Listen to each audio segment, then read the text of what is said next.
It is my great honor and pleasure this morning to introduce you to our last keynote of the conference. Not the end of the conference, but our last keynote of the conference. The Reverend Canon Professor Trevor Hart.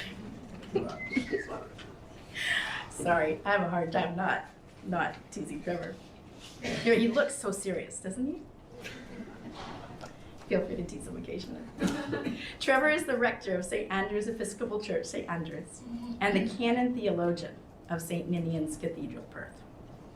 Formerly professor of divinity at the University of St. Andrews, he was also the founding director of an institute at that university, which we have mentioned several times this weekend, the Institute for Theology, Imagination, and the Arts. It was at this institute of the University of St. Andrews that Danny, John, and I also received our PhDs. And Julie Canlis, also writing her dissertation, would pop over from the systematics department frequently to join our sessions. Trevor co-founded the institute with Jeremy Begbie 24 years ago, and it was truly a privilege to be there in those early days. So many of us had been navigating similar dilemmas. Few, if any, universities knew how to meet our desire to integrate, perhaps better than desire to integrate, our desire to not dissociate theology, faith, from literature or theater or music, etc. Trevor helped begin an important shift that has had immeasurable consequences. I don't think that's too big to say. And that has marked many lives, including my own. You, all here, will know many of the students he supervised, at least by name.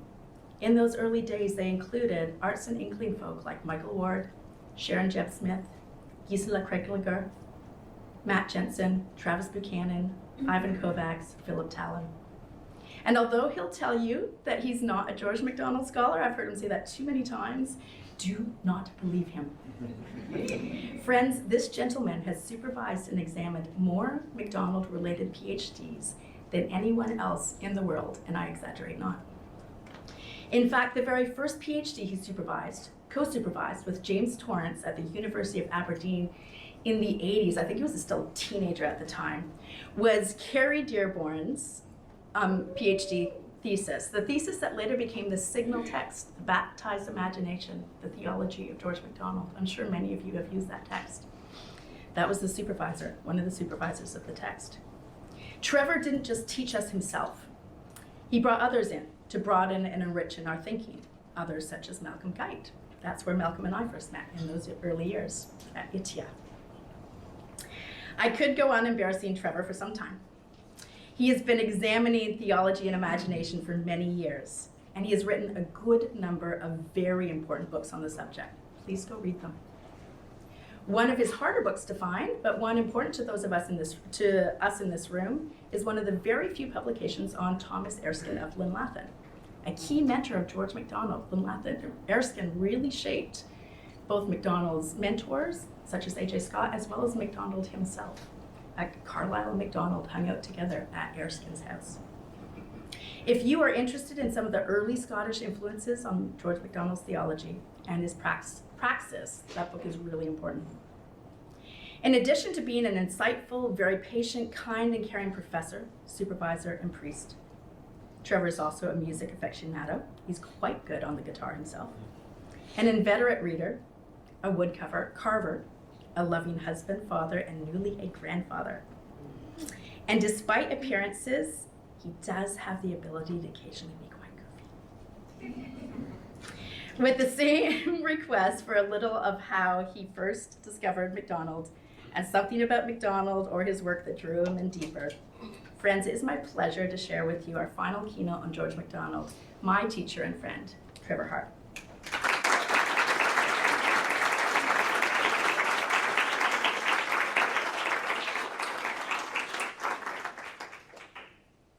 Quite sure how you live that down, but there we are. Thank you, Kirsten. Just be goofy. Just be goofy. Yeah, all right. I can do that without trying too hard. Conference speakers habitually label the 2 o'clock in the afternoon speaker slot as the graveyard slot. And I was wondering what the 8:30 in the morning slot should be labelled, and Malcolm at dinner last night suggested the wake-up call. But then actually after what he said about that in the lecture last night. I think that might be a bit portentous, claiming a bit too much, although some of you might find yourselves waking up towards the end, who knows. George Steiner talks about the curse of posteriority. In other words, the problem of finding that actually no matter what we do as human beings, creatively he's thinking of specifically, we find that someone else has always got there before us. There's very little meaning to the word originality, despite the cult of it that infects the arts and aesthetics. We always come after. And one of the problems of being the final speaker of the conference is actually that you sit there for 2 or 3 days thinking, okay, ticking off the things you knew you were going to say, and finding they've already been said and said far better than you were going to do it yourself. So that's a challenge. However, I'm relying on Heraclitus's insight that no man steps into the same river twice, and by which I'm claiming that to say the same thing, if it's worth saying, is never to say quite the same thing and worth saying again. So I'm going to rely on that. So bear that in mind as we go through. There will be some resonances, inevitably, with papers that have gone before. There may even be some differences of view. Who knows? That'll be fun. And the last thing before I launch in, I was thinking yesterday that we're not very good at Christians at imagining heaven. One of the things we fall short on. I mean, some were, obviously. Dante was good at it, and some other people. And it is a challenge, but Scripture, I guess, thinks of it particularly as a party, a celebration, a banquet, which not all theology has really done much with, if anything. We tend to think of it as drifting around in white nighties, an ethereal space, which is awful. But it did occur to me that if heaven is going to be a party, a celebration, spending time with people, I hope it's going to be a bit like this conference. That's to say, I've come here this week and I have not only been enjoying being with people, but I've met people I haven't seen for ages, people I have seen more recently, but I'm glad to see again, people who know people who I know really well, and even those people who I haven't met before and don't know, I find I've got something profound in common with. And I suspect that might just give us a glimpse, to be supplemented by all sorts of others. A sort of pale analogy, at least, of what I hope heaven might be like. Anyway, enough of that ruminating. My title is Taking Flesh, MacDonald, Metaphor and the Material Condition of Art. A slight tweak to what's in the programme, I think, just because of the way it panned out as I wrote it. And the first section is the word that takes flesh. The talk begins with an unashamed and uncompromising theological claim which can't possibly be justified here, but which I hope will at least set its main concerns within the context of a larger project into which elements of it anyway will duly find their way when I get around to writing it. That project is going to be a book on the materiality of the arts, considering the ways, in other words, in which matter and meaning are fused together in different art forms, because of course it's quite different in different art forms, but it happens in all art forms. Exploring whether and how such acts of flesh-taking, to make that obvious imaginative connection, might be informed by the singular flesh-taking lying at the heart of the Christian theological account of the world's provenance, nature and history, the enhumanization or the incarnation of the eternal Son, in which, as John Calvin reminds us, a great exchange occurs. God becomes part of the world God has created, so that creation itself might be drawn fully into the life and being of God in Jesus Christ.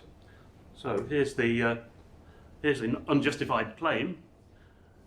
For God to be fully God in relation to the world he has created involves God in taking flesh and making it his own, in a redemptive reconfiguration and transfiguration of it, exalting it so that it becomes fully the bearer of and participant in the divine life of Father, Son, and Holy Spirit. Well, in an analogous and related manner, because of the sort of creatures we naturally take ourselves to be, and the sort of place the world presents itself naturally to us as being, to be fully human, and for the world to be fully the world for us, I want to suggest, involves us in constant and repeated acts of flesh-taking and meaning-making, of which the practices and products of artistry, albeit only one sphere in which that occurs, and that's important, in which these function as a particularly appropriate paradigm. For in the arts, paradigmatically, we have to do precisely with instances and styles of the intentional laying hold and modification of matter, the flesh, in order to imbue it with more than whatever material reality and significance it may already possess. To fashion or identify something as a work of art at all is to suppose that, wedding particularity of material form to some wider, in some cases perhaps allegedly universal, significance or meaning. Meaning itself being, of course, something non-material. Meaning is not susceptible to the sort of dissection, weighing, measuring, and so on upon which the approach of the empirical sciences to the world are based.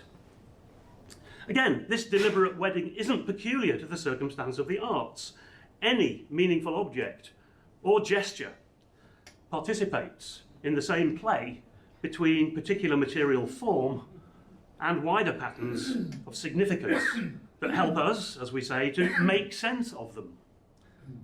But the arts afford a valuable paradigm case of this, and one in which the relationships between matter and meaning are sometimes heightened and sometimes placed deliberately under strain in ways that more commonplace and habitual instances of embodiment, the George MacDonald word, or signifying in the flow of daily living don't generally encourage or permit.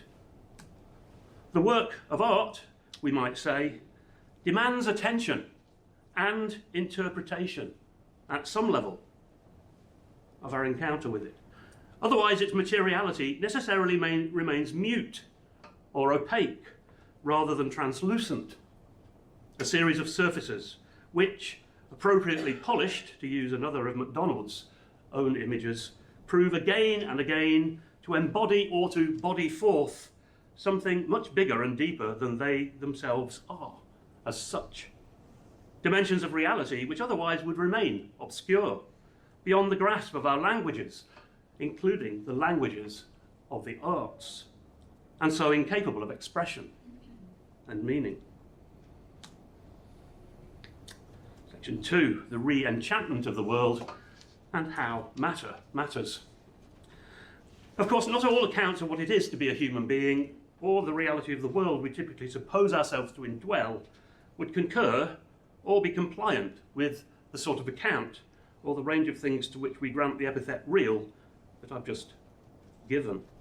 We are slowly emerging, as Malcolm reminded us last night, from several centuries during which the question as to what may legitimately count or be reckoned with as real has been seriously contested in the mainstream of public and popular discourse. In the Western world, at least. We shouldn't overgeneralise, but certainly in the Western world. Most obviously, this has been manifest in the so-called disenchantment of the world, consequent upon the success of the natural sciences in stripping away from their account of that reality with which they're properly concerned, the world of material objects and processes and patterns, every trace of whatever threatens to complicate it or distort it. Most specifically, all those non-material elements which grant us a distinctly human perspective upon the world, and which in fact make human life worth living, vesting it in goodness, beauty, truth, and all that for the sake of convenience might be concluded under the rubric of those things: value, meaning, love, other persons, and our relationships with those. The whole dimension of what we might refer to as the significances of things must properly be bracketed out in what must surely be admitted to be a quite remarkable feat of human imagination, namely an account of the material world as it is in itself. If that's not imaginative, I don't know what is. The world, in other words, as it would be, as it is, once every trace of human perspective on it is erased from the picture. The problem, of course, has not been this imaginative exercise itself, which has been highly successful in enabling our practical interactions with the world in all sorts of ways. No, the problem has lain in the sort of swooning infatuation with the putative scientific view of the world that would grant its results the status of unquestionable gospel truth, whereas in fact, even its best results are provisional and in need of constant adjustment. And more unhelpfully still, a peculiar willingness to exclude from the category of things deserving the label real anything that falls outside the set of those things with which natural science sets itself up to attend to, and thus beyond the reach of its tools, its methods, and the scope of its legitimate pronouncements. There are plenty of scientists willing to make illegitimate pronouncements, but they're not doing so as scientists. The reductionist materialism that results, treating as merely so much epiphenomenal spume, bound to be blown away in time by the winds of further merely material explanation as they howl over the face of the waters, that is neither a conclusion nor even a reasonable inference based on the knowledge which science undoubtedly grants us. It's a way of imagining what things would be like if only the most basic physical objects and processes uncovered by science were actually real, whatever real might mean in that context, since this is precisely to award the status of reality to an imagined perspective on the world which by definition no human being has ever experienced. And to deny it to the rich mix of things, to deny the label reality, that is to say, to deny that to the rich mix of things which all of us experience and suppose, perfectly reasonably, to be real every day, things that appear only when the distinctive take on things afforded by our humanity, the sort of creatures we are, and in theological terms, therefore, the sorts of creatures God has created us to be, have been bracketed out of consideration. The decision to allocate titles and status such as real, unreal, imaginary, illusory, and so on that basis is certainly interesting, arguably rather odd, and despite its capacity perhaps to grant a sort of vertiginous thrill and place an heroic construction on the idea of human lives lived out, whether knowingly or naively, teetering on the brink of an imminent return to atoms and the void, far from obviously a reasonable or sensible dogma on which to base one's life. Well, MacDonald knows all this well, of course, ascribing it in his A Sketch of Individual Development, another key essay, one of my favourites actually, in A Dish of Orts, to an as yet juvenile stage in the development of human consciousness, to maturity in its relationship with things. Citing, and not altogether misappropriating, Coleridge's Dejection and Ode, he imagines his youthful protagonist in the essay torturing himself with this question: what if we receive but what we give, and in our life alone doth nature live? What if, in other words, nature is just so many cold facts? What if the rich world of meaning and purpose, human and divine, be nothing more than the casting of a coloured shadow over nature's cold indifference, what we're always told, an indifferent cold system with no consideration for anything but its own extension into the future? What if the world we take as we take it to be, the world in which we live and love and strive, isn't real at all, but an illusory product conjured up by fancy, another Coleridgean reference? MacDonald won't dignify it with the word imagination. To grant some supposed evolutionary advantage, a complicated way of securing the transmission of our DNA to the next generation. Now, MacDonald's young man, we might note, is ultimately shaken out of this morose, self-obsessed view of things by encountering a reality not amenable to any merely material concentration, yet not to be gainsaid either. The attentions of a good woman, and the impingement of her being as a person, a reality wholly other than anything his own mind might be able to dredge up out of its own resources, and one that wouldn't always, of course, concur with his desires or his will either. And so, finally, whatever the challenges of holding it all together, the world is restored to MacDonald's protagonist, and there's a certain amount of oil. I mean, there's a sense in which this is a story of every man, and there's a sense in which it's an autobiographical account of MacDonald's own progress, intellectually and spiritually, I think. Whatever the challenges of holding it all together, the world is restored to him in all its rich complexity, as a manifold in which matter, meaning, and, the strictly speaking, metaphysical, are to be experienced and responded to always and only together, rather than disentangled from one another, in what is ultimately an artificial imaginary, that of natural science. It's a useful one for certain purposes, but it's artificial.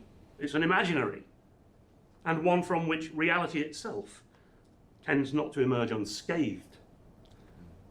If this were not enough, there's another, more ancient, but no less appetizing for that, form of what contemporary fantasist Philip Pullman captures well, I think, in his imagining of the process of intercision. That's to say, the severing of a person from their demon or soul, and resulting in pain and distress, and if the separation is allowed to perpetuate or become too great, death for both. The disentangling and the ultimate severing and separation from one another of the material and the non-material dimensions of that reality we ordinarily take ourselves to indwell as human beings, has its roots deeply sunk in Hellenic philosophy, going all the way back to its incipience in the pre-Socratics, and the developing dualistic portrayal of the cosmos and of human reality as divided sharply between the realms of matter, or the body, and the world delivered to us by the body, by the senses, on the one hand, and spirit, or mind, on the other, generating the so-called mind-body problem, which takes many different forms. In this version of things, of course, it's not the world of matter that is privileged with the status of reality, or true being, but the realm of spirit, or mind, which is the locus, we're told, of our true personal existence, which is in truth immortal and divine, not material, awkwardly and inconveniently shackled for the time being to the body, but bound eventually to be liberated from it at death, when it will fly free of material constraints and return to its true home in the eternal realm. Well, some such vision as this has, of course, haunted Christian theology over the millennia, partly because of its extensive buying into the very Hellenic philosophy from which it comes, for very good reasons. But sometimes you don't swallow the baby with the bathwater, do you? You don't throw it out. Anyway, you know what I mean. Where was I? Yes. Some such vision has haunted Christian theology over the millennia, despite the latter's avowed concentration on such inescapably material events as the flesh-taking of God himself in the person of the Son, the bodily resurrection of Jesus from the tomb, and the ascension and exaltation of the man Jesus, body included, to the Father's right hand. No version of any of that, deserving of credibility, can possibly allow the world of the body, of the material cosmos, to be denigrated or relegated to the status of some temporary and fleeting tier of creaturely reality, expected ultimately to fall away or to suffer destruction, to be replaced by some purely spiritual heaven or nirvana, populated, as I said earlier, by disembodied spirits in 90s. And yet, narratives about the survival of death by an immortal soul have long commended themselves to popular eschatology. Creedal affirmations of belief in a bodily resurrection being trotted out too often in churches with fingers so tightly crossed behind the backs of those rehearsing them as to cause arthritis. This same dualistic modelling of reality continues, relatively unabated, not just in doctrinally unformed Christian circles, but as part of the background to significant currents in Western philosophy, chiefly those themselves content to be identified as some form of idealism, and summoned forth in reaction, I think, and by way of opposition to the kind of materialism I was talking about a few minutes ago. In all this, The reigning conclusion, it seems, or conviction, is that nobody, or no body, does it better. Nobody does it better. And that's for those of a certain age, by the way. The inadequacies and dangers of this equal and opposite shift from focus on and giving weight to the material to denigrating the material and placing all our weight on the spirit or the mind and its world, that has been trawled over, and the problems with it, I think, laid bare fairly fully in the past 35 years ago. Not so much by theologians, it must be said, but by accounts of the phenomenology of human existence proffered by practitioners in very non-theological disciplines like neurology, psychiatry or psychology, philosophy, anthropology, cultural studies, and others. I'll mention just in very quick passing just two of them, with which you may be familiar. Ian McGilchrist's The Master and his Emissary, and, it must be supposed, his magnum opus, the huge 2-volumed The Matter with Things, published just a couple of years ago, so that I've not quite finished it yet, and that's a very optimistic way of putting it. It's on my bookshelf and I stare at it and think, I will read it, but its materiality is as much of a challenge as the meaning laid latent within it. And also Mark Johnson's work in his book The Body and the Mind, and more recently The Meaning of the Body.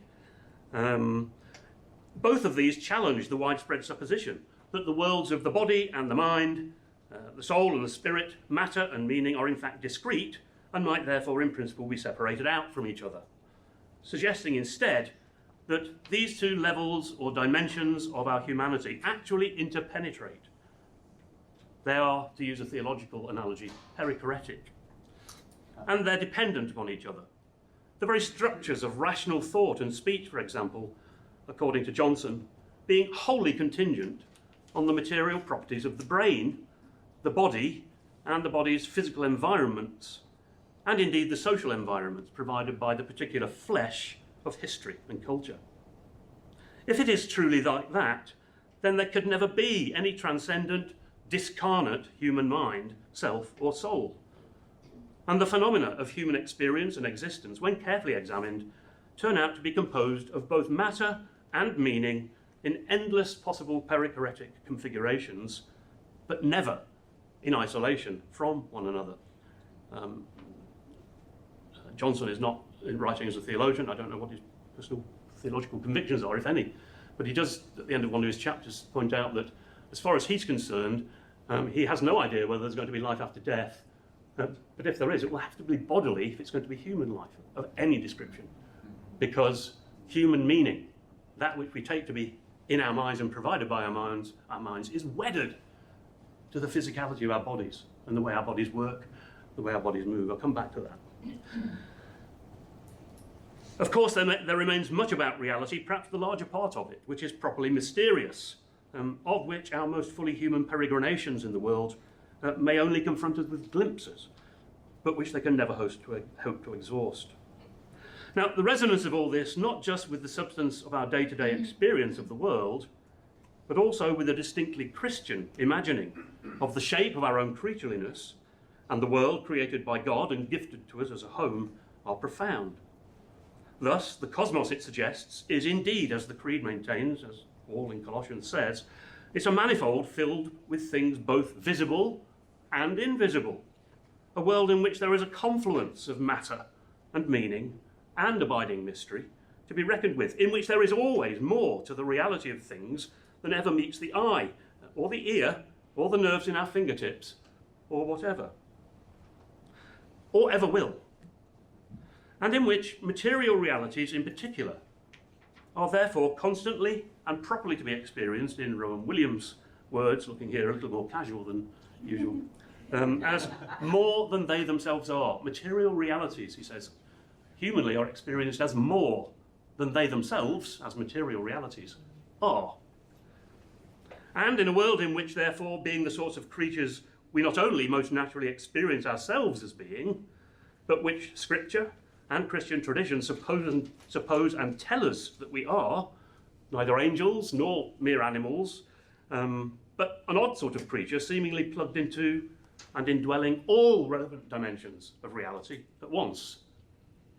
We find ourselves constantly called upon to hold those different dimensions together, to hold them together constructively in their rich unity in distinction and distinction in unity, mediating the engagements between them in acts of perpetual interpretation, reinterpretation, imagination, reimagination, sense-making, physical making.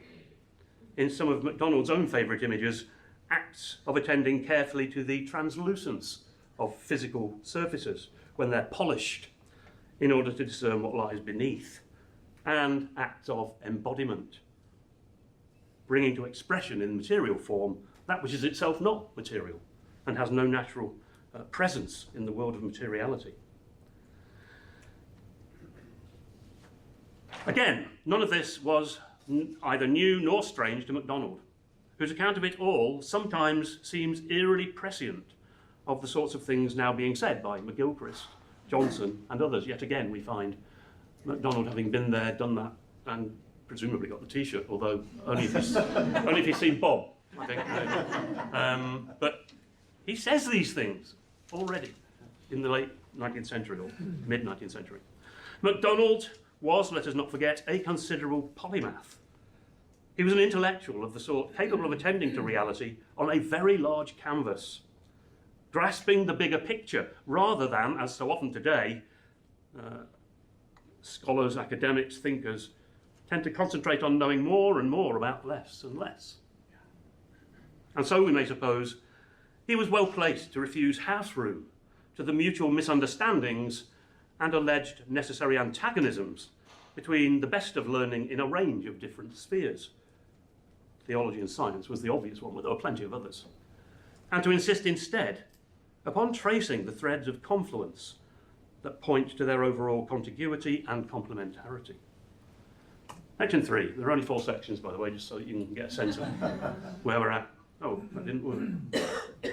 Come on. There we are. I don't know whether you've seen this this meme before, but this is rather wonderful. It says, okay, we get it, poets. Things are like other things. Things are like other things. Of course, that's a fact which poets and artists of all sorts rely upon, and to which their work draws our attention. Sometimes things are like other things that we wouldn't ordinarily notice the likenesses of, and the role of an artist can be to draw our attention to those connections.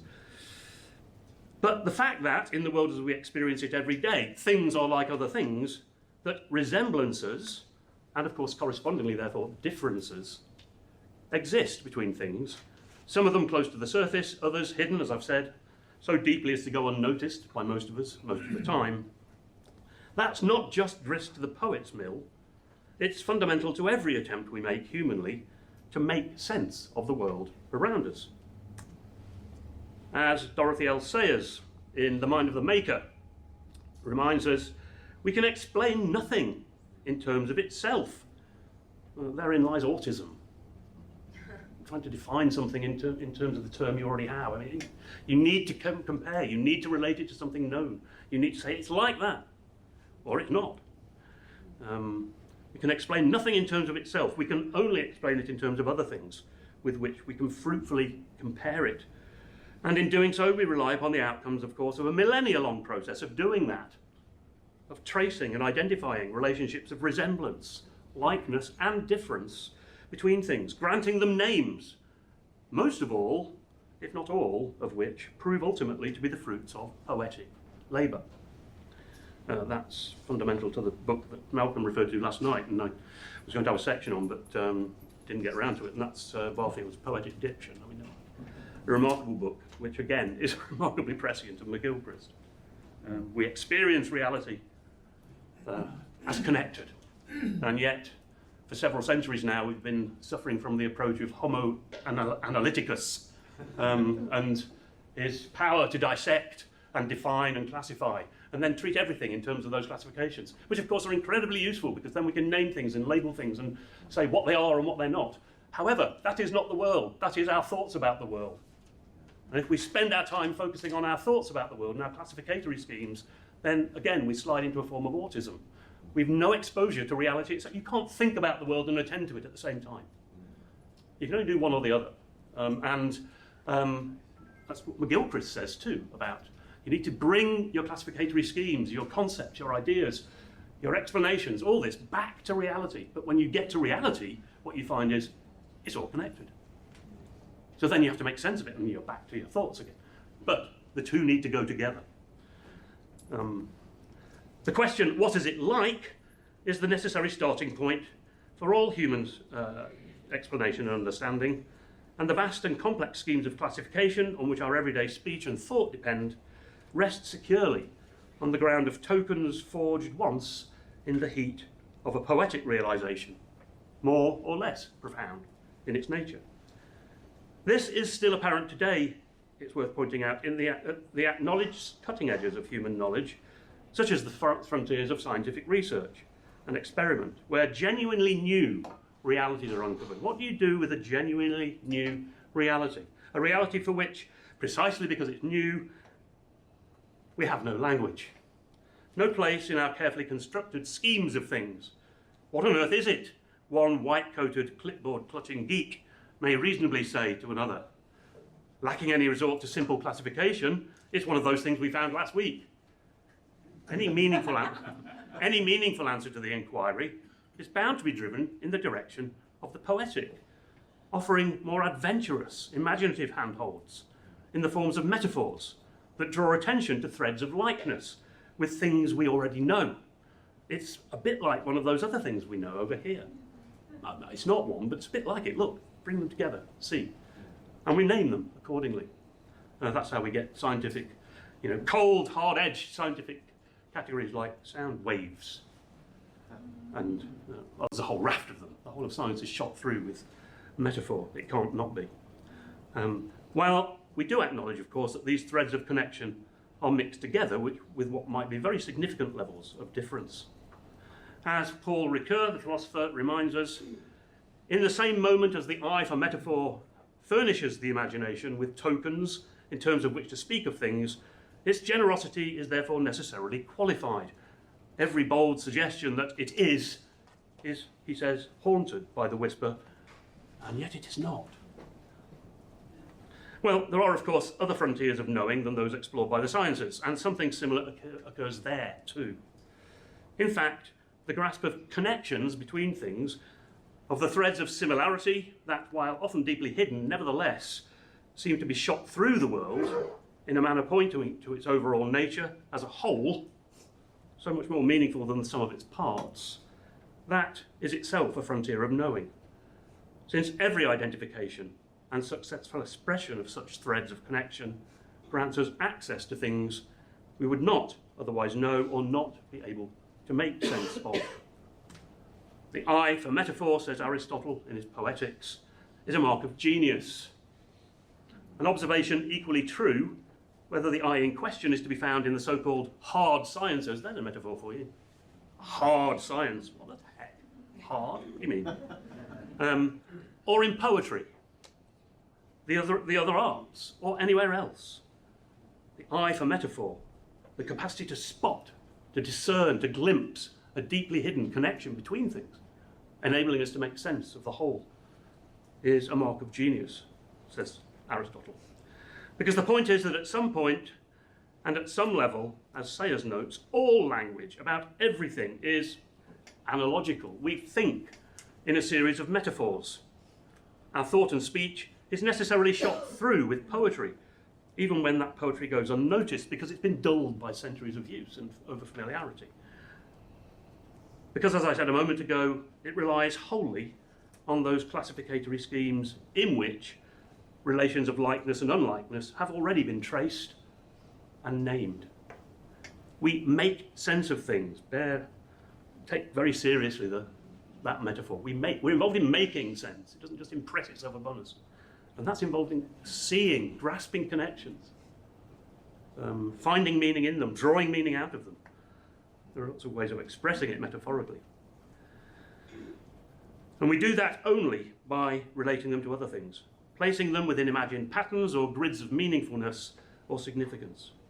Patterns that are based on our prior discernment of connections, sometimes more apparent, sometimes very well hidden in the texture of the world as we experience it, but which are themselves, we should note, not the world itself. They are abstractions from that texture. They are the product of our thinking about, our reflection upon, something that goes on in our minds, which is complicated horribly whenever you bring it back to an engagement with reality, which won't fit into the neat boxes that we've provided. The boxes are useful, but reality constantly overspills them and messes them up and surprises us. So there's something very troublesome if we lose sight of the difference and we end up caught up entirely in the world of our own thinking, our own thoughts, our own classifications, and begin to treat them as if they were the real world. And that's, to sum it up quickly, the gist of what Ian McGilchrist's book argues has happened in Western culture. We've become obsessed with analysis and breaking things into bits. We can no longer see how they're all connected. Back to Barfield again. Let's remind ourselves once again how, in his seminal essay on the imagination, its functions and culture, MacDonald is already on the ball, yet again. Long before the developed insights of more recent theory in various academic fields. Imagination, he insists, far from being some sort of poor relation poor relation to reason or science, is in a variety of ways fundamental to the operation of those things. It provides the straw out of which alone their bricks may be made. It participates even in the making of the bricks. Imagination, upon which our language and our thought relies from first to last, provides the conditions, we might say, within which alone reason, scientific experiment, any other form of intellectual engagement with things is able to function. That's MacDonald's claim. Now, despite being hampered slightly by his adherence to the sort of faculty psychology which, current and dominant in his day, would disentangle the imagination from the reason and the conscience and the will, and then try and relate them to one another, and which almost inevitably ended up with one of them being prioritised over the others, because if you're going to put those in any order of priority, you do so as a discrete entity, so that reason was above imagination, or imagination was more important than reason. MacDonald is clearly kicking against the pricks of that in his account of it. He does his utmost within that clumsy taxonomy to give an account of imagination in organic, holistic, and integrative terms. In other words, you can't prioritise imagination over reason or reason over imagination because they're one part of one and the same thing. They're just ways of, imagination is a way of engaging with reason and with the will and with conscience. They're all shot together. Again, analysing them is useful for some purposes, but if you lose sight of the integration, then you get into the danger of setting them against one another in opposition and apposition, as it were. MacDonald observes, albeit borrowing the thought from Carlyle, that the material world is an inexhaustible wardrobe for the clothing of human thought, physical forms being correlated more or less directly with the entities, the events, and the actions of our inner life, and indeed of the non-material dimension of reality more widely, the things invisible which God has created. It is, he reminds us, metaphor which traces the relevant connections, which sees the resemblances, and then brings them to expression, embodying, we might of course say incarnating, realities lacking in graspable form of their own, the invisible things, and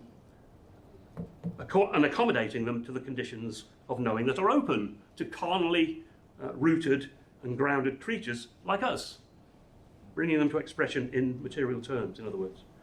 Everything has to be expressed in terms of something else, and those something else's eventually have to come back to the body. That's Ian McGilchrist.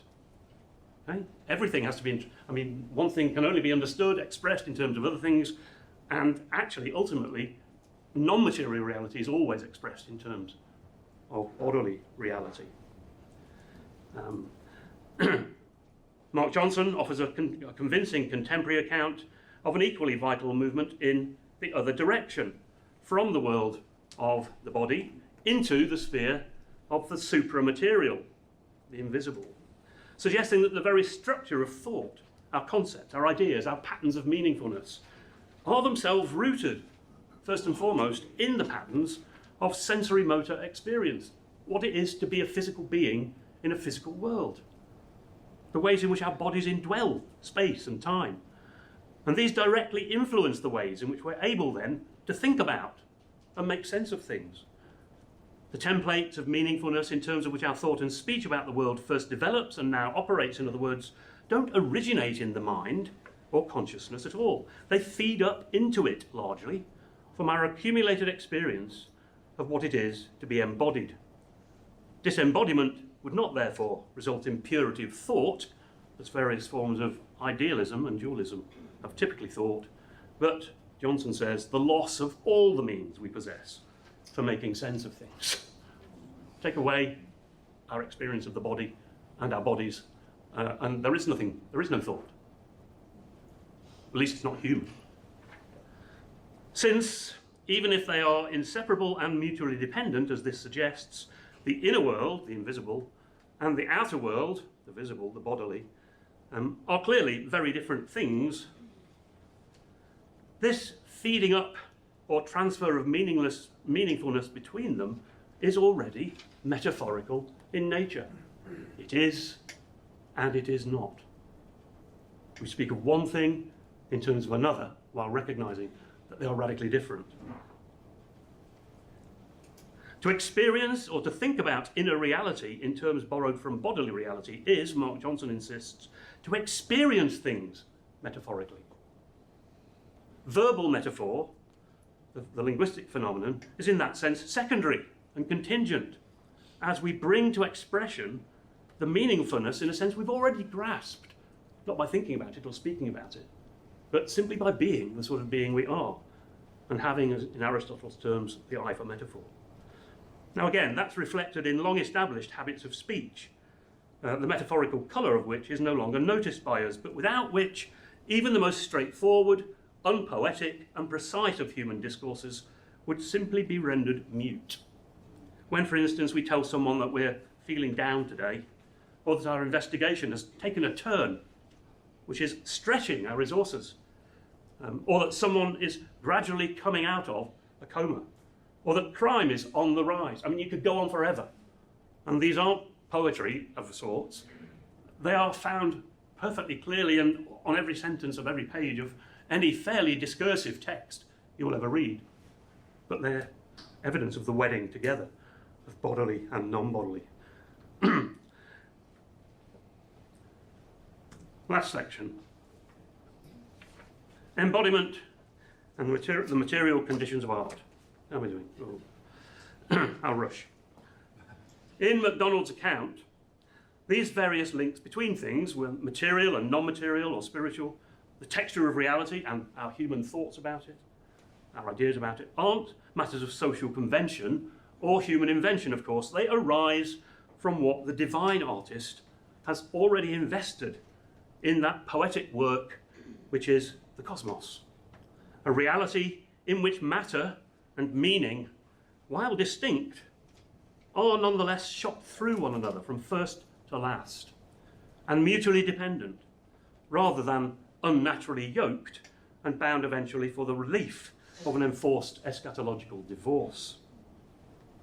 For MacDonald, there is not a single thought we can have, or a connection we can trace, no matter how original it may seem to us or to others, that lies beyond the scope of God's primeval imagining itself. Malcolm said some of this last night. After all, he reminds us, while it is the task of the imagination, artistic and otherwise, to give material form to thought, form capable in principle of being uttered in shape or in sound, or, he says, in any form upon which the senses can lay hold, even if it never is, because of course we all imagine far more than we ever actually make.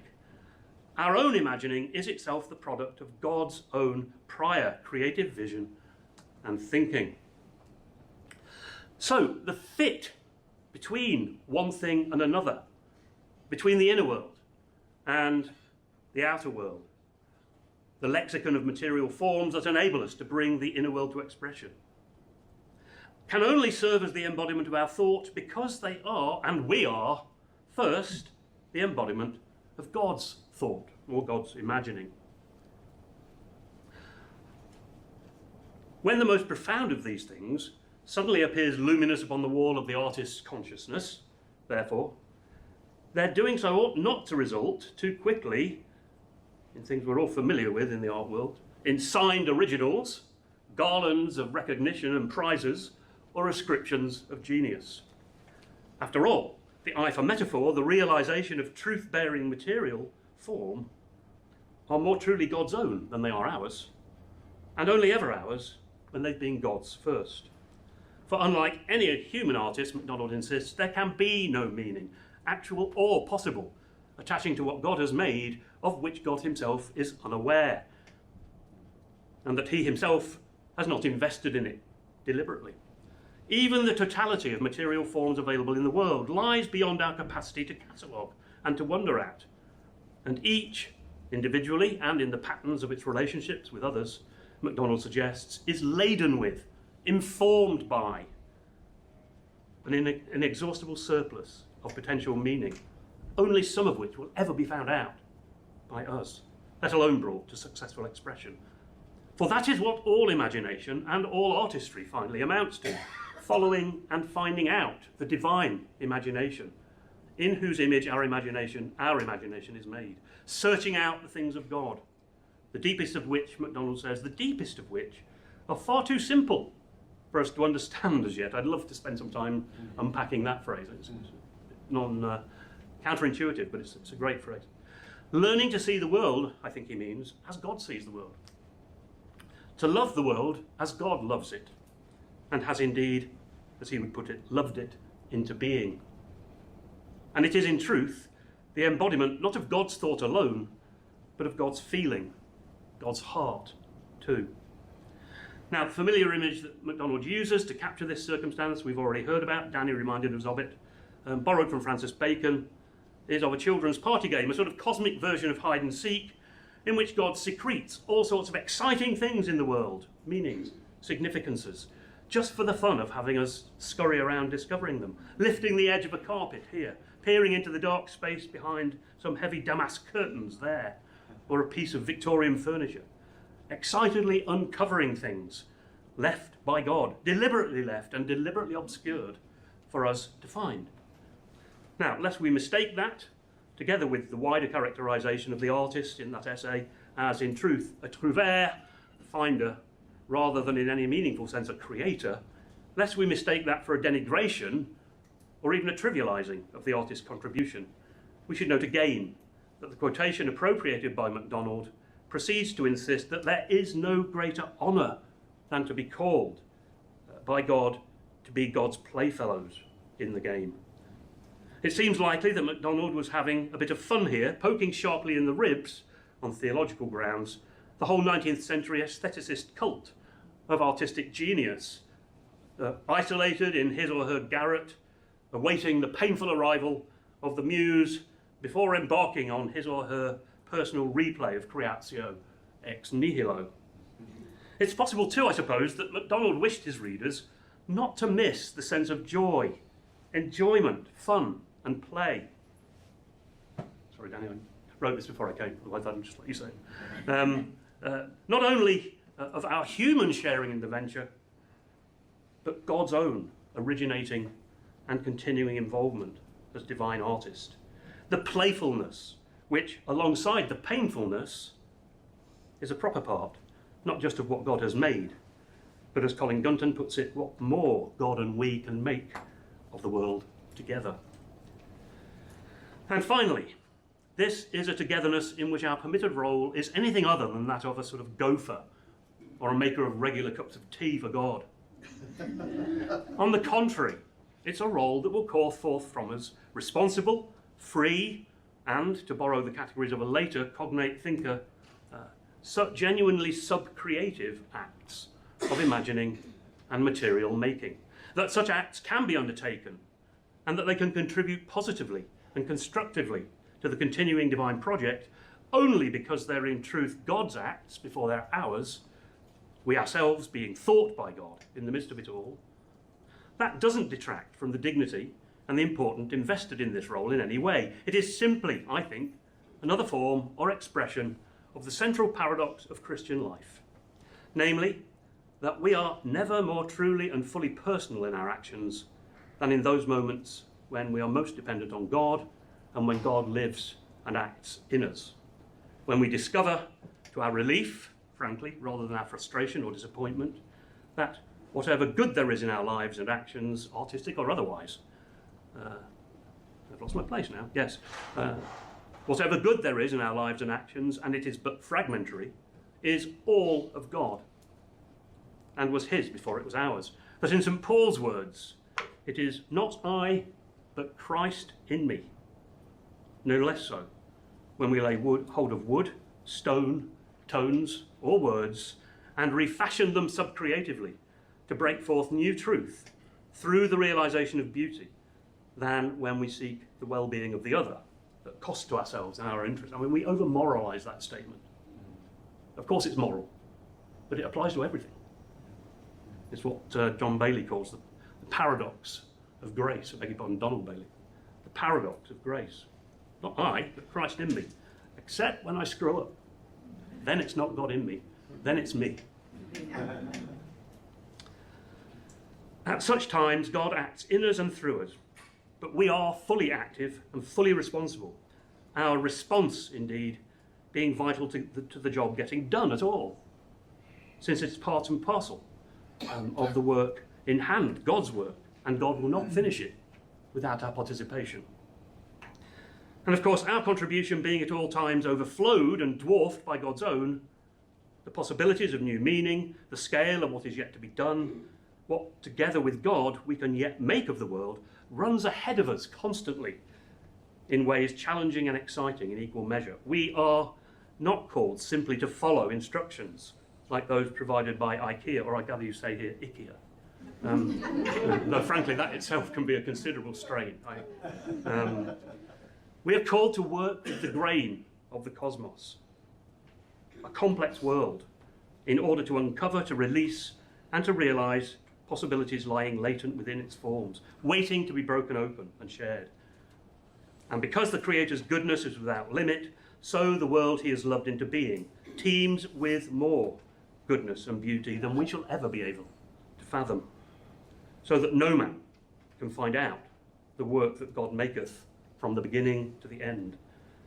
Matter not only matters, we might say, but remains forever charged with more mystery than we can even imagine, with meanings deep-rooted, tangled shoots of possibility and promise, travelling in every direction, to be uncovered and to be enjoyed only by the most skilled, respectful, and patient of imaginative processes, in which discovery and creativity are coterminous, following and finding out the divine imagination, though only in the minutest part, and only ever because our own wise imagining is suffused with the presence of the Spirit of God, which is the best guide the artist can have, and through whose activity alone, we ought to say, I think, words ever take flesh, whether ours or God's.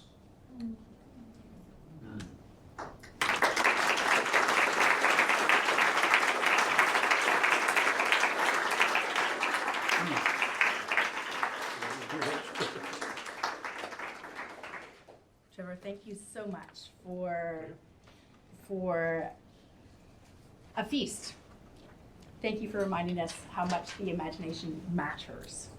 And it matters that we love it, that we enjoy it, that we play in it, that we indwell it as the incarnate beings that we are. Thank you. We're going to be, because we got a later start, etc. We're going to be pressed for time for questions for Trevor. I am going to make him quickly tell his story of how he discovered MacDonald, because it's a good one. Okay, Trevor, your story, super quick. You can do this. Okay, it was a wet, very wet Saturday afternoon in Yorkshire, home Firth, a bookshop, second-hand bookshop. And I was there with Rachel. We'd been married about 2 months, I think. She's my wife, by the way. And we were in the bookshop, and we were staying with her maiden aunt, whose company was stimulating. And it was raining. But I found a copy of Sir Gibby, which I'd heard of but never picked up or read. Falling Apart. I think it was an Everyman edition or a Dent edition, one of those little small ones. For 50p. So I thought, oh, I'll take that. So we went back to the house, and well, it was raining, and so we were stuck inside. And as I said, her aunt was stimulating. But I thought, I'll just go and read my book in the next room. So I did, and I read in the course of the weekend the whole thing. Couldn't put it down.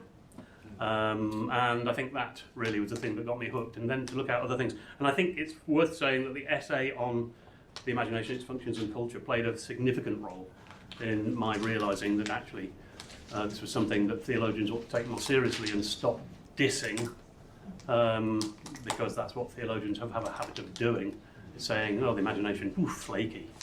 Well, of course it can be flaky, but so can reason. So anyway, that's what. Thank you, Trevor.